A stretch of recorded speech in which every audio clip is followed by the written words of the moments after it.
last rodeo written on my back window. I've never tried this before I met you.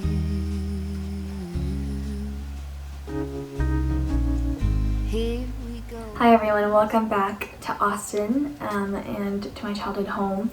I've been back for around a week now and it feels so nice to get some rest and see my family in my hometown as well. The Austin weather has been really hot, but it's so sunny and beautiful. And yeah, it's just a really nice time to be back. The main purpose I came home was honestly just to get some complete rest and spend some time with my parents and my sister, while I also have some deadlines coming up, and so I just wanted to really kind of lock in and get those done in a space that was really easy to be in, especially before the semester starts at school. So yeah, it's been really lovely, but I honestly haven't been doing much at all. I barely leave the house, and I think that's exactly what I needed for a couple weeks. But today though, we have some very exciting plans. I'm seeing one of my hometown friends, Newport, for coffee later today, and before that I thought I would visit one of my favorite places ever in this whole city, which is a bookstore called Alienated Majesty. For those of you familiar with Austin, it's on Guad, I believe, near all the vintage stores. There's a ton of vintage stores right around there, and so I might hit some of those up as well. You guys might have heard me talk about this bookstore before, but it really is one of the things that I just love doing when I'm back here. I haven't found any other bookstore like it, honestly, in the whole world. It's just such a cozy space, and I would say the majority of their books are independent presses and translations, which is so cool. And as someone who was trying not to buy too many books full price, I like to usually borrow or buy at half price, other more sort of popular books, books that you can find in the library, etc. But there's a lot of books at this bookstore that you couldn't really find anywhere else or might be more difficult. Maybe you could order them online, but I much prefer browsing and getting to read the blurbs and everything. And it's just such a fun experience. They've set it up so well, and I have found so many gems there. If you guys watched my recent reading vlog for the girls, I first saw that at this bookstore as well. And so I'm just really excited to look around. And because I know a lot of you share my taste, I thought hopefully you would enjoy coming with me as well. So yeah, let's get ready and head out.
Hi everyone, so I wanted to chat books for a little bit, specifically what I got at Alienated Majesty yesterday. As you guys probably saw, I browsed so many books and I logged a bunch to make sure I can go back and find them later, maybe at the library or on Kindle or whatever, but I just wanted to get one book. So it was a high bar, but luckily there was one that really caught my eye. I don't know how to pronounce this author's last name, but her first name is Lucia Littmeyer. but she's a Spanish language writer who was born in Buenos Aires and then grew up in Barcelona. The book is called Cautery, and as you can see from the cover, I think there are two main characters whose lives are sort of compared and entangled in the book. One of them is a young woman in contemporary Barcelona who kind of has like a very impressive career and like a casually beautiful apartment, all this parties and stuff, but it says, but for all her supposed freedom, her unhappiness means she's not living up to her side of the bargain. Why? Everyone asks, is this not enough? Which I felt like was, so relatable to a lot of young women across the world right now. And then it says 400 years earlier, Deborah Moody basically flees England for the Massachusetts Bay Colony and finds her fortune there. But if relying on a husband proved a mistake, independence doesn't mean freedom from the dangerous vanities of men. Apparently it is funny, cutting, and a savage indictment of the cheap consolations of memeified faux feminism, misplaced solidarity, and sacrifices for the supposed greater good. And there are two women basically who share a final vision of true happiness, burning it all down and beginning again, which, phew, kind of insane. Translator is Maureen Shaughnessy. I think I might have read one of her translations before, but anyways, as I was checking out, the cashier said that he really loves all of her translations, so I'm really excited. And in terms of the two characters, I think their chapters sort of alternate throughout the book and are sort of connected, so I'm really interested to read that. I haven't read a book like that in a very long time, especially one where the two characters aren't in the same setting. There's like 400 years apart, so I don't know how that's going to work, but I'm really excited. And what really sold me on the book was that I was reading all the first pages of the books I was browsing, and I was just immediately hooked by the first line of this novel. It's, for a long time, all I want to do is kill myself, which, what a first line. And then it says, later down the page, but I'm a coward and I don't kill myself. I'm a coward. That's an important part of this story. And I think that voice just felt so captivating and completely sold me. I was like, I need to read more of this character. And then, so that's the first chapter of the character in Barcelona. And then the first chapter of the character in Massachusetts, the chapter started with, I don't know whether or not I'm alive. I suspect that I'm not. So just two killer first lines. I'm so excited for this. I haven't necessarily read that many, but any works from Latin America that deal with women and just sort of the question of being a woman in the 21st century have honestly blown my mind. I've loved every single one of them. Actually, I don't know if this would be classified as Spanish or Latin American literature, but maybe that doesn't matter. It's the whole point. And the last very superficial reason that I picked this one up instead of the other one I was debating is the book feel is just so beautiful. It has the more sort of sturdy, almost plasticky paperback cover, but then the inside of the book is like the softest paper ever. Do you hear that? Anyways, I'm so obsessed. One thing I will say about Charco Press is that their books just feel so incredible. They're like probably my favorite kind of book ever, paperback, but a little bit more sturdier with the softest pages. So anyways, very excited to tell you guys what I think about this one. I feel like it's going to be a quick read, just judging by the voice as well. So I'm so thrilled. Otherwise, I also went to Half Price Books last week and I got Everything That Rises Must Converge by Flannery O'Connor. I just thought this cover was so beautiful, and I know that she's one of my English teacher from high school, his favorite writers of all time, and I really, really love his taste. And I think she's sort of known as a master of the American short story, and I haven't read anything of hers before, but I saw this cover and I mean, again, so beautiful. The title was so beautiful, so I decided to check it out. The collection has 9 short stories. I'm about 70%, 80% of the way through, and I've been really enjoying so far. One thing I will say, I mean, this kind of goes without saying, but she was born in the South in the mid 1900s, or she was born in 1925. She was working probably in the mid 1900s. A lot of the stories deal with class, some with race as well, but I will say they're not always the most politically correct. Personally, that doesn't necessarily bar me from reading, especially anything that was written in the past, but it's just something good to be aware of, I think. Honestly, I can't believe I haven't read any of her stuff before, because they feel like the most classic. It sounds negative, but I mean it positively, almost English course short story. They are the blueprint of a perfect story. She constructs like the worlds and the feeling of these southern towns so well, the weird dynamics of class and race and education and sort of like urban and rural and all of that, which I feel like is much more accentuated in the South than in the North. And there's this general sort of like bleakness and tension to all of her stories, but it's because all of her characters feel incredibly real and are actually very flawed. Like, there are really no good people or bad people in these situations. And through the story, she's sort of calling out people's hypocrisy, people's prejudices. Kind of makes you reflect on what being like a good person is, being like a good community member, a good family member. There's a lot of mothers and sons and fathers and their relationships, the dialogue, also sort of like the competition between families, all this stuff. It just feels very, very real. Honestly, I don't know how well she's known like in the US even, but especially outside of the US, but I feel like she's on the same level as like O. Henry, William Faulkner, just absolute classics of American literature. And I love this quote here on the back where it says, "When I read Flannery O'Connor, I do not think of Hemingway or Catherine Ann Porter or Sartre, but rather of someone like Sophocles. What more can you say for a writer? I write her name with honor for all the truth and all the craft with which she shows man's fall and his dishonor."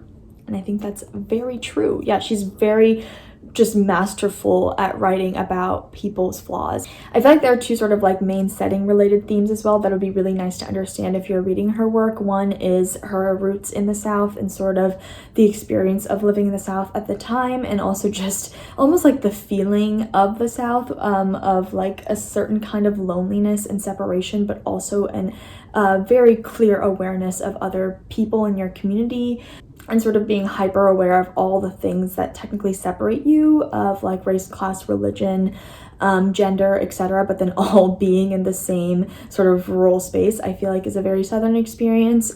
That side I'm more familiar with, but there's also a big religious side to the book. It's not proselytizing by any way, but she's very much a Christian, like Catholic writer, and I think you can really see the overtones of that. It's really interesting seeing what characters are religious, their experience with God and religion or whatever, and her own sort of things she has to say about, I think, Christianity and belief and faith, basically kind of complicating the idea of good and bad, showing that there really isn't a clear delineation between the two and that people are some combination of both. And personally, I feel kind of like a wall because I'm not religious. I wasn't raised in the church, whatever. I don't really know Christianity that well outside of like being raised in Western culture. And I feel like knowing a little bit of that context would really help. So if you're interested in that kind of stuff, I feel like Flannery O'Connor has some really beautiful things to say. I almost feel like I wish I had an English class to talk about this book with, because I don't know if my brain can do all the analysis myself, but I've been reading some analyses online, and the stories themselves are just so well written and like very unique. I don't think I've really read anything like her, so I'll definitely have to keep her on my radar. Otherwise, I have one last exciting update related to my translation. I'm going to be talking about this probably in the next couple of videos as well, but I've officially signed my first translation book contract.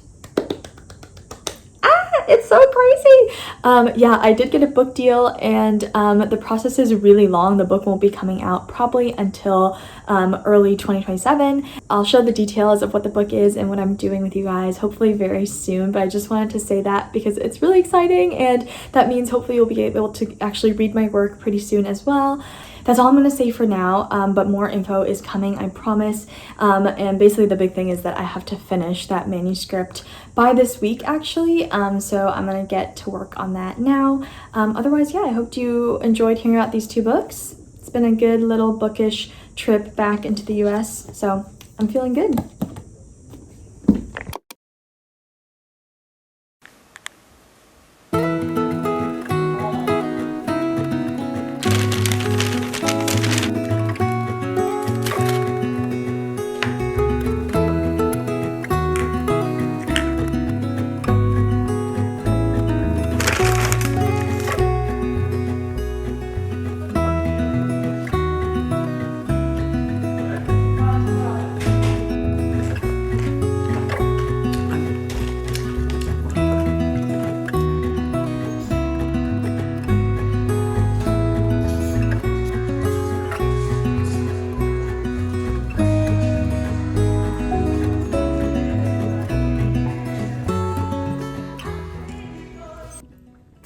I'm back at home.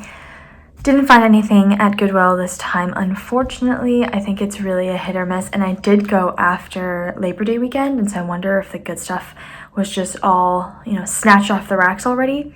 It's okay. The best part about thrifting, especially in Austin, especially in the US, like if you live in the suburbs, it's like you gotta go as often as you want. I mean, obviously, but as often as possible, because they just update all the time. There's like different sales all the time, and there's so many different kinds of thrift stores, which I think is always very fun. And yeah, it was still a dopamine boost. And I got something for my mom, so it was pretty successful. I'm back at home. I'm going to lock in for the next little bit to do some translation stuff.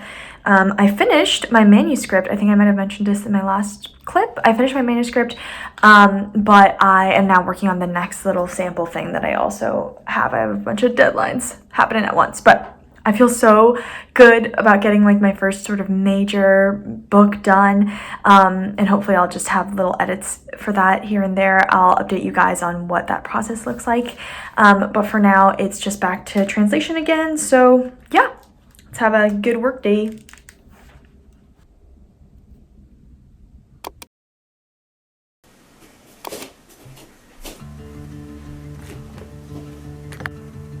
We got nowhere to be, just a slow dance with the summer heat. The world outside can't wait a few, 'cause right now we got nothing else to do. The sun is peeking through the cotton white blinds, your hands still tangled up in mine. Feet on the wall, your head on me, floating easy. We got nowhere to be. So I just finished work, had dinner, and I wanted to come in and quickly chat just about how I've been feeling about YouTube, which is kind of a weird meta conversation. Honestly, I feel like I don't really ever talk about social media or YouTube or whatever on this channel, because I still don't really consider myself a influencer of any sort, or maybe a YouTuber, but even that feels like a pretty grand title. But I have been thinking about it a little bit more lately. One thing I've noticed is just that the YouTube algorithm is so awful. Like, I'm like, what happened in the past like 2 years? But I feel like it's gotten so bad so quickly. And I think all algorithms, honestly, in general. I was never on TikTok, but I know Instagram has gotten really bad as well. I saw this comment on another video about this, and someone said social media isn't social anymore, it's just media, and that's exactly how it feels. Basically all this to say that, yeah, I've just been feeling so weird every time I enter the YouTube space, because my recommendations are really weird. I'm like, I can't believe I'm uploading stuff into this space.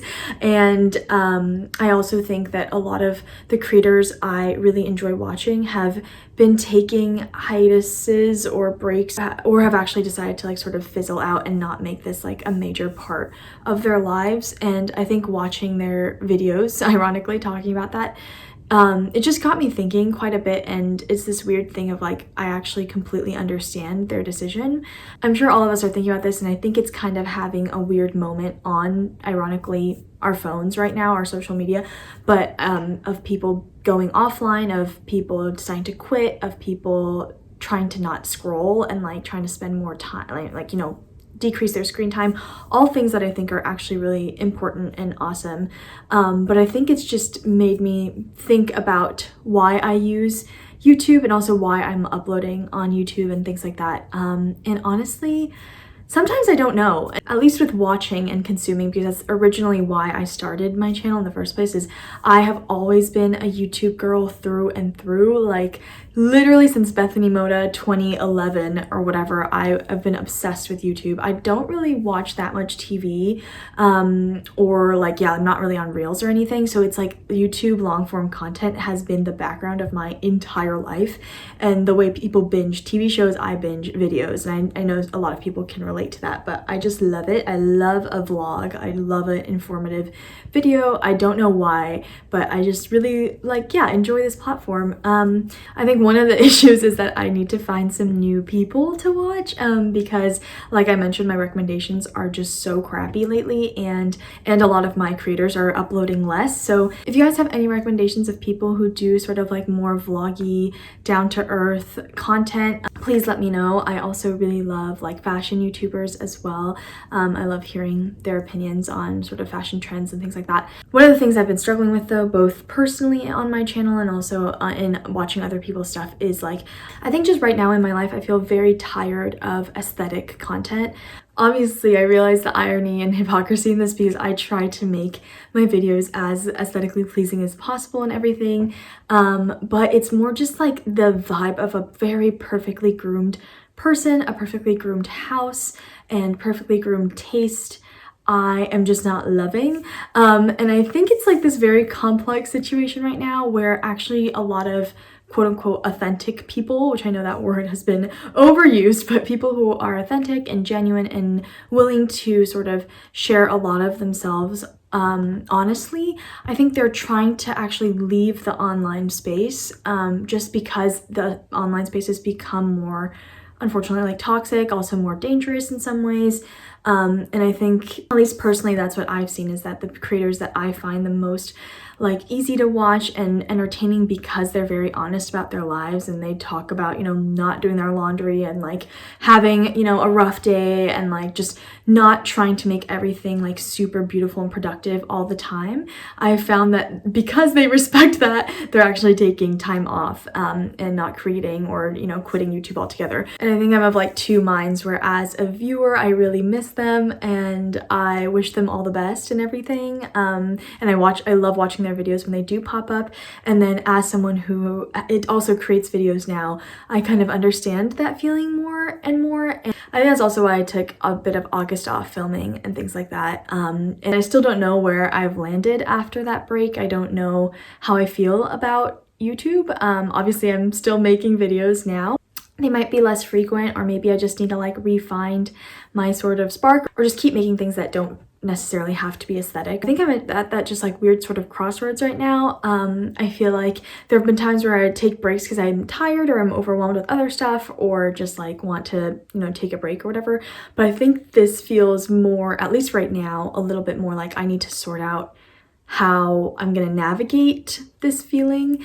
I don't know if any of you guys relate, but yeah, it's just more about a question of how to be genuine on the internet, if that's a thing anymore. I don't think it is. And so just like, you know, kind of wondering if there are people out there who are still bringing that to the internet, how to find them, because the algorithm's making it harder and harder, and then how to be that person and not be swayed by sort of the other pressures. I don't know. Obviously, I'm just so grateful for you guys just sticking around, being here, watching all this stuff. But I think for right now, my idea is just to be more selective about what I watch, and then also what I create.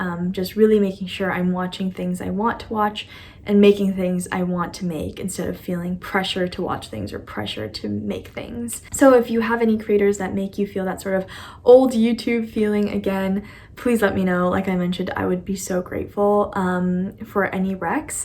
And also hopefully you don't mind sticking with me through sort of the ups and downs of this weird thought process. It sounds more serious than it is, but I think that's the whole kind of thing I'm struggling with, is like, why has the internet suddenly felt so serious to me? So yeah, we'll figure it out. We'll see where it goes. This is basically an ask for any of your favorite content. Also, if you have favorite TV shows or movies that you kind of have been watching, I think my goal for the next little bit is to turn digital content wise, to turn to more movies and TV instead of socials like YouTube and stuff. I've been on a bit of a British kick recently. I binged GBO from last year, so 2024, and I think I'm also going to watch Bake Off this year. And then I also just completely loved and was absorbed in Love is Blind UK. incredible. My favorite reality TV show of all time. I'm considering starting like a K-drama, or I might also watch My Brilliant Friend. I know they made an Italian TV series about it. It came back on my radar again, and I don't want to reread the Neapolitan novels just yet, but I do love that world, so I'm considering rewatching that. Feels good to just kind of get those weird wonky feelings off my chest. I think I'm just gonna chill for the rest of the day, read, watch some YouTube that I do enjoy, and spend some time with my family. I do leave in 2 days, so want to really maximize before I have to go back to Seoul. But yeah, I think I'm gonna wrap this vlog up here. I know it's been a hodgepodge of me yapping and also random clips of me being at home, but thank you so much if you stuck around till now. I'm so forever grateful for this little community, and I'll hopefully see you soon.